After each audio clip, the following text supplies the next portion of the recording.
Bharat Ratna doctor Bhimrao Ambedkar की जयंती स्वच्छता और दीप प्रज्वलन कार्यक्रम का आयोजन। कार्यक्रम में मंत्री गणेश जोशी ने की शिरकत। 15 अप्रैल को केंद्रीय मंत्री जेपी नड्डा का ऋषिकेश आगमन। एम्स के दीक्षांत समारोह में होंगे शामिल। बीजेपी कार्यकर्ता जगह जगह करेंगे स्वागत। ऋषिकेश में शहीद अग्निशमन कर्मियों को दी श्रद्धांजलि। अग्निशमन सेवा सप्ताह का भी हुआ शुभारंभ। फायरकर्मियों ने आग लगने पर बचाव के दिए टिप्स। 3 दिवसीय थल मेला महोत्सव रंगारंग सांस्कृतिक कार्यक्रमों को दी गई प्रस्तुति। वैशाखी पर्व पर मेले का होता है आयोजन। और देहरादून में युवती से मारपीट का मामला। पुलिस ने 3 युवकों के गिरफ्तार। आरोपियों से पूछताछ कर जांच में की।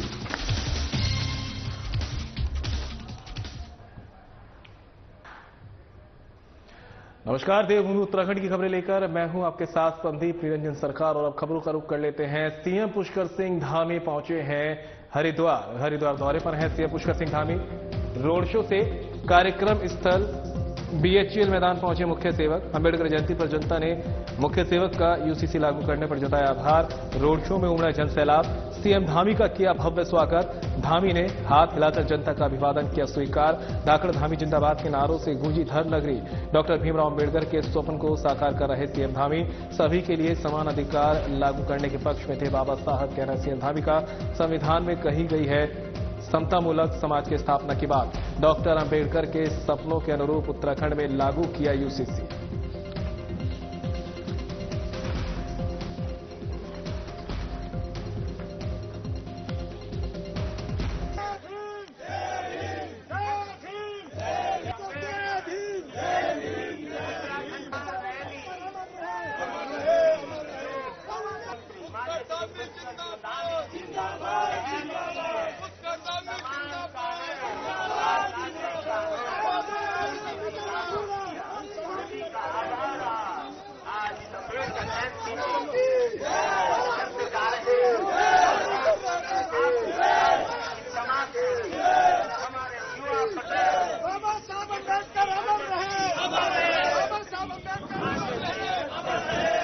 ओजस्वी युवा प्रदेश के युवा मुख्यमंत्री माननीय श्री पुष्कर सिंह धामी जी, जिनका आभार प्रकट किया जा रहा है।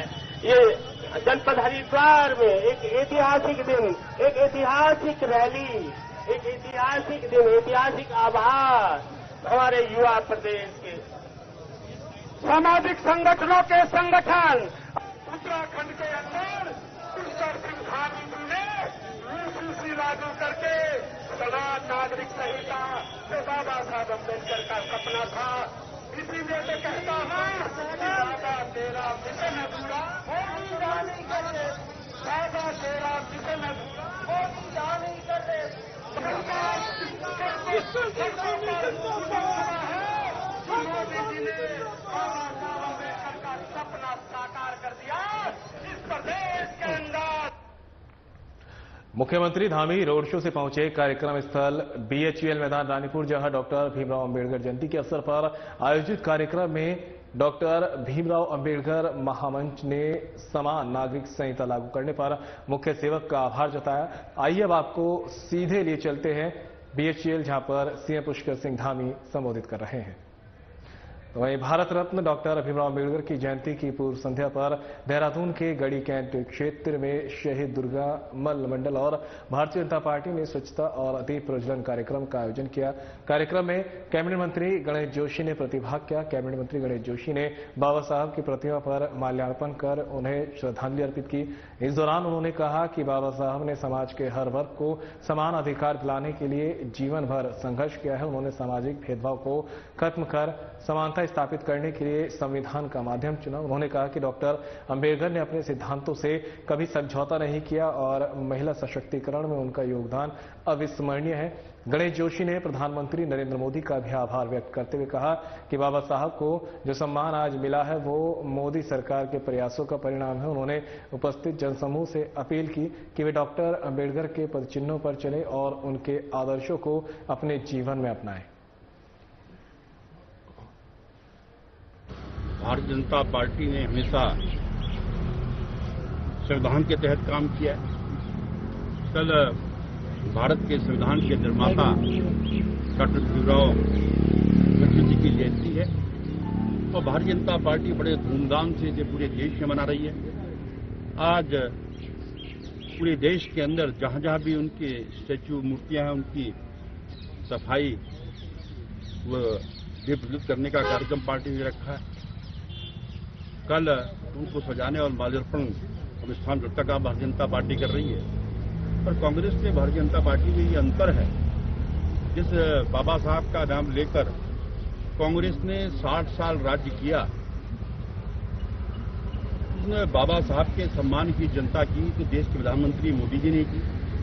आज राष्ट्रीय स्मारक जो आपके नाम पर बना है, उसका लोकार्पण 2018 में मोदी जी ने किया। उनके पैतृक गांव को संवारने का काम मोदी जी ने किया। इंग्लैंड के अंदर जो उनके नाम पर संस्थान है, उनको संवारने का काम मोदी जी ने किया। यही कारण है कि आज कांग्रेस परेशान है और कई प्रकार के आरोप भारतीय जनता पार्टी पर लगा रही है, लेकिन भारतीय जनता पार्टी सबका साथ, सबका विकास, सबका प्रयास इस नारे को लेकर काम करती है। ये जानने की लगातार भारतीय जनता पार्टी का जो है प्रभाव जो है बढ़ता जा रहा है। संविधान निर्माता डॉक्टर भीमराव अंबेडकर की जयंती पर सांसद त्रिवेंद्र सिंह रावत की पहल। सांसद त्रिवेंद्र सिंह रावत की बाबा साहब को सच्ची श्रद्धांजलि। विलुप्ति की कगार पर खड़ी ऋषिकेश स्थित रंभा नदी। सांसद ने रंभा नदी को पुनर्जीवित और संरक्षित करने को लेकर स्वच्छता अभियान की करी शुरुआत। स्वयं नदी में उतरकर फैले कचरे को साफ करने का किया कार्य। आसपास के क्षेत्र में फैली गंदगी को भी किया साफ। पूर्व महापौर अनिता मुंगाई, कार्यकर्ता और स्थानीय लोगों ने भी स्वच्छता अभियान में निभाया साथ। सांसद त्रिवेंद्र सिंह रावत की पहल से स्थानीय जनता में खुशी की लहर। स्थानीय जनता और कार्यकर्ताओं ने त्रिवेंद्र सिंह रावत जिंदाबाद के लगाए नारे। प्राकृतिक संसाधनों का संरक्षण हमारी जिम्मेदारी, कहना त्रिवेंद्र सिंह रावत का। सार्वजनिक स्थानों पर जनता से कूड़ा न फैलाने की करी अपील।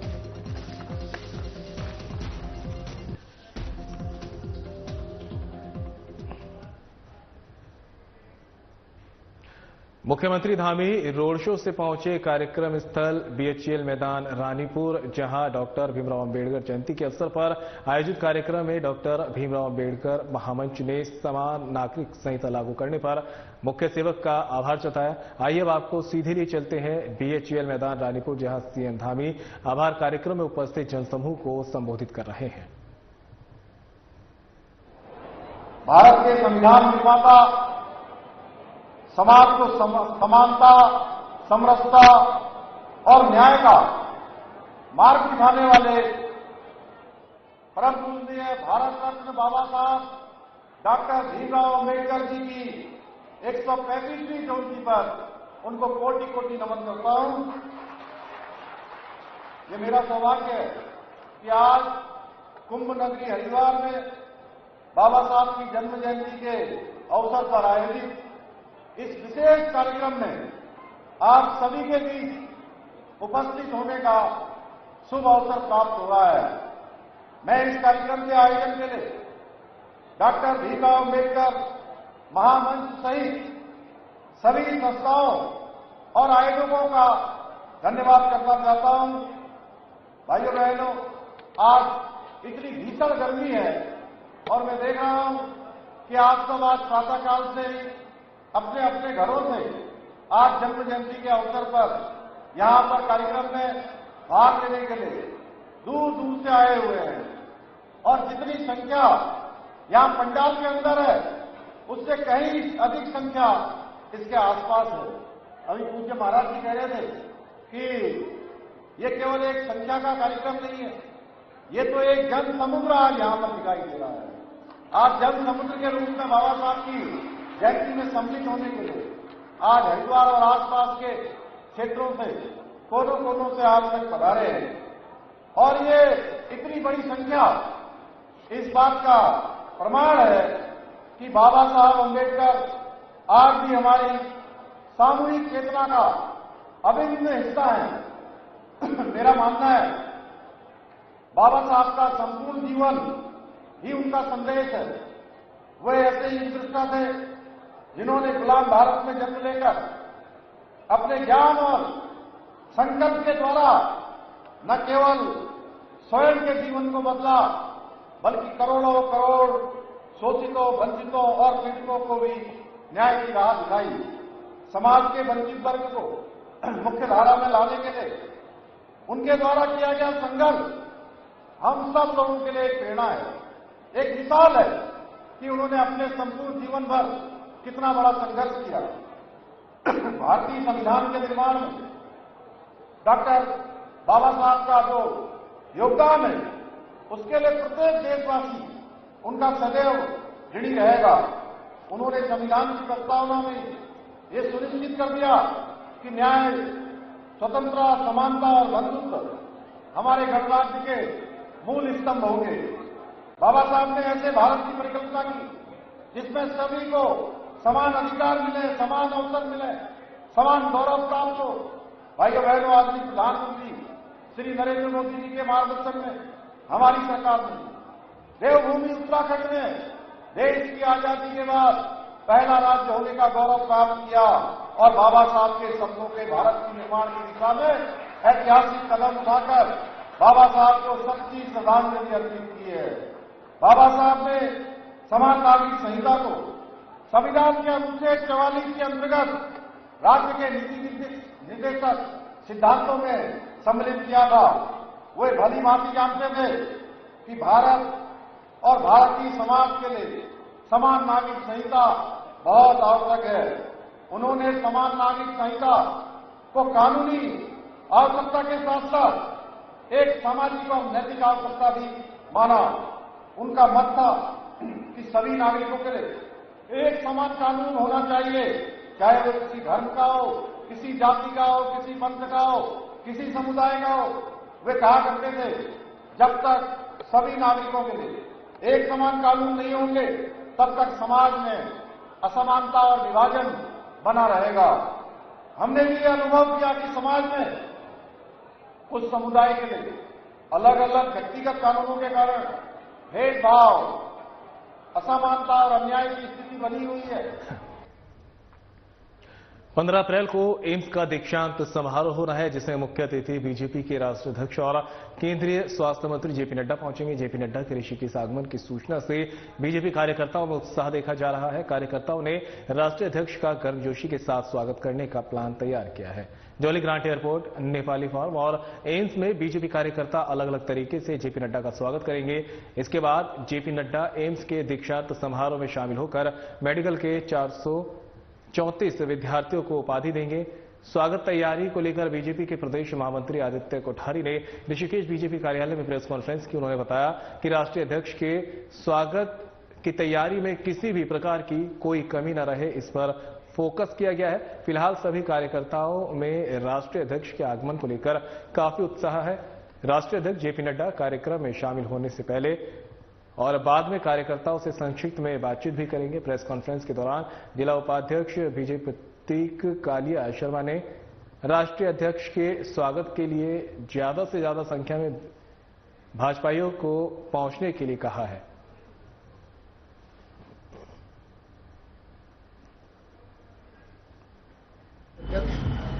और केंद्रीय स्वास्थ्य मंत्री आदरणीय जेपी नड्डा जी 15 अप्रैल को एक दिवसीय भ्रमण पर उत्तराखंड आ रहे हैं। प्रातः 9 बजे जौली ग्रांट एयरपोर्ट पर उतरेंगे। उसके पश्चात एम्स में एक कार्यक्रम में सहभागिता करेंगे और फिर एम्स से 3:45 बजे प्रस्थान करके जौली ग्रांट से वापस दिल्ली के लिए जाएंगे। इस बीच में कार्यकर्ताओं से भी भेंटवार्ता करेंगे और भारतीय जनता पार्टी की ओर से आदरणीय नड्डा जी के स्वागत की व्यापक तैयारियां की गई हैं।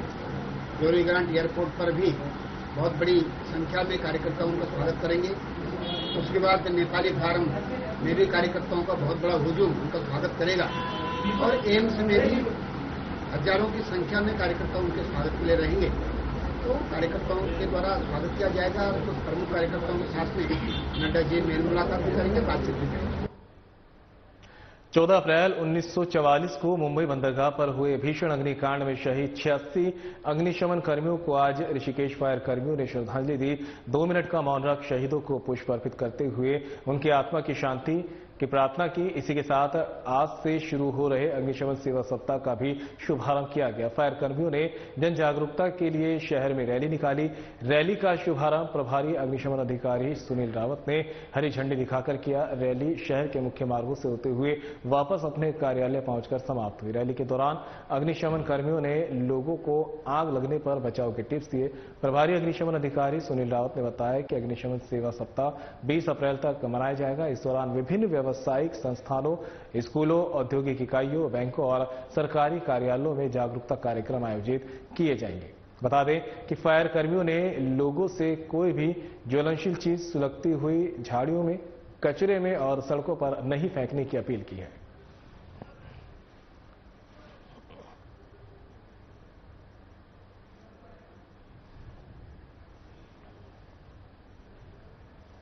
थल कस्बे में वैशाखी पर्व के मौके पर हर वर्ष आयोजित होने वाला 3 दिवसीय थल मेला महोत्सव रंगारंग सांस्कृतिक कार्यक्रमों के साथ शुरू हो गया है। महोत्सव का शुभारंभ डीडीआर विधायक बिशन सिंह चुफाल ने किया।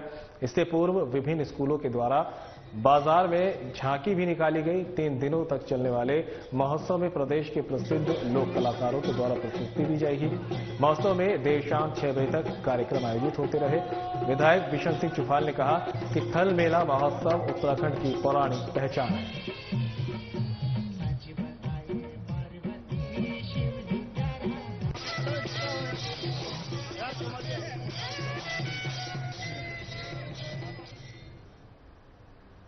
स्टंटबाजी कर दूसरों का और अपना जीवन खतरे में डालने वालों पर दून पुलिस की पैनी नजर। पुलिस ने स्टंट करने वाले 5 युवकों को किया गिरफ्तार। स्टंट में प्रयुक्त वाहनों को किया सीज। साजिब, सुहैल, जुनैद और जफर के रूप में हुई आरोपी की पहचान। सोशल मीडिया पर वायरल हुआ था वीडियो। वायरल वीडियो में स्कूटी पर स्टंट करते नजर आए युवक। एसएसपी अजय सिंह ने लिया था वीडियो का संज्ञान। रायपुर पुलिस को दिए थे आवश्यक कार्रवाई के निर्देश। सहस्त्र धारा रोड का था वायरल वीडियो। पुलिस ने सभी युवकों के खिलाफ पुलिस एक्ट के तहत की कार्रवाई।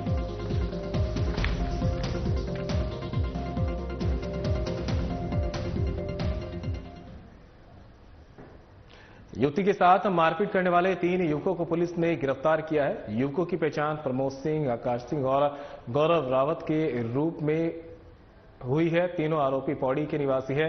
एसएसपी अजय सिंह ने बताया कि सोशल मीडिया पर सहस्त्रधारा क्षेत्र में युवती से मारपीट का वीडियो काफी वायरल हो रहा है। वीडियो का संज्ञान लेते हुए वीडियो में दिख रहे युवकों के विरुद्ध आवश्यक वैधानिक कार्रवाई के थानाध्यक्ष राजपुर को निर्देश दिए गए, जिस पर राजपुर पुलिस ने वायरल वीडियो की जांच कर उक्त वीडियो में लड़कों के पास दिख रही 2 स्कूटियों के माध्यम से जानकारी प्राप्त करते हुए वीडियो में दिख रहे तीनों युवकों की पहचान की। पुलिस ने तीनों युवकों को चौकी बुलाकर उनके विरुद्ध पुलिस एक्ट के तहत वैधानिक कार्रवाई की। साथ ही दोनों स्कूटरों को सीज किया। एसएसपी अजय सिंह ने बताया कि यदि पीड़ित पक्ष की ओर से कोई शिकायत की जाती है तो आरोपियों के खिलाफ मुकदमा दर्ज किया जाएगा।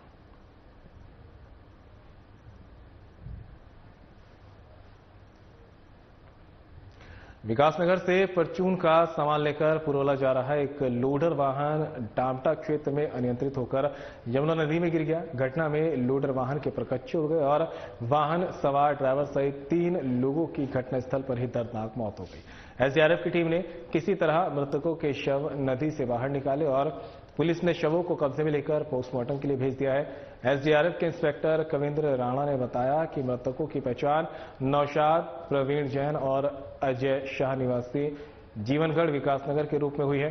पुलिस ने घटना के कारण जानने के लिए अपनी जांच शुरू कर दी है। बता दें कि 2 दिन पहले भी देवप्रयाग थाना क्षेत्र अंतर्गत एक सवारी वाहन खाई में गिरते हुए गंगा में समा गया था, जिसमें 3 नाबालिग सहित 5 लोगों की दर्दनाक मौत हो गई थी। अभी इस घटना के 2 दिन भी नहीं बीते और अब इस दूसरी घटना ने लोगों के दिलों को झकझोर कर रख दिया है।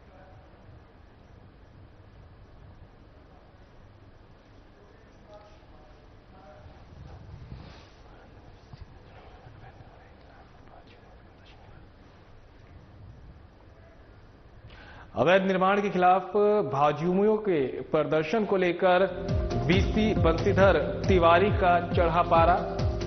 बिना किसी दबाव, बिना रुके और बिना थके अवैध निर्माणों पर कड़ी कार्रवाई के दिए निर्देश। अवैध निर्माणों की सुनवाई और कार्रवाई के लिए सचिव मोहन सिंह बर्निया को किया अधिकृत। एमडीडीए से बिना स्वीकृत मानचित्र के बन रहे और स्वीकृत मानचित्र के विपरीत बन रहे अवैध निर्माणों पर होगी कठोर कार्रवाई। वीसी तिवारी और सचिव बर्णिया ने अवैध निर्माणों की सूची की तलब। अवैध निर्माणों पर कार्रवाई के लिए मुख्यालय से समिति का किया गठन। अवैध निर्माण करने वाले रहे सतर्क, कंपाउंड कराए या फिर कार्रवाई के लिए रहे तैयार। साफ कहना है मोहन सिंह बर्णिया का, किसी दबाव में अवैध निर्माणों पर कार्रवाई नहीं हुई तो नपेंगे सहायक अभियंता। एमडीडीए से मानचित्र स्वीकृत कराकर ही करे निर्माण कार्य। स्वीकृत मानचित्र से के विपरीत निर्माण हुआ तो होगी कार्रवाई।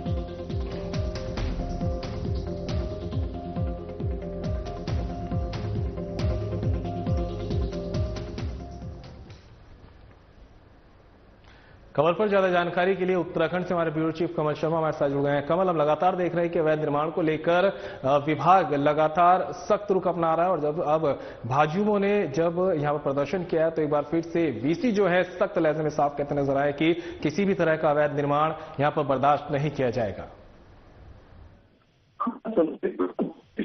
हम कहें अवैध निर्माणों को लेकर कहीं ना कहीं संवेदनशील बना पाया है, क्योंकि यहाँ लगातार अवैध निर्माण होते हैं, चाहे वो मां गंगा का तट का किनारा हो, जहाँ एनजीटी के बड़े सख्त नियम हैं और गंगा जी को लेकर भी बड़े सख्त नियम बनाए गए हैं, तो तट के किनारे और भी अन्य यहाँ देखें, यहाँ लगातार ये चीजें चलती रहती हैं और हम देखते रहते हैं। अधिकतर अवैध निर्माण होते हैं, नक्शा कुछ बनाया जाता है, कुछ निर्माण किया जाता है और 2 मंजिल पास कर 4 मंजिल बनाया जाता है।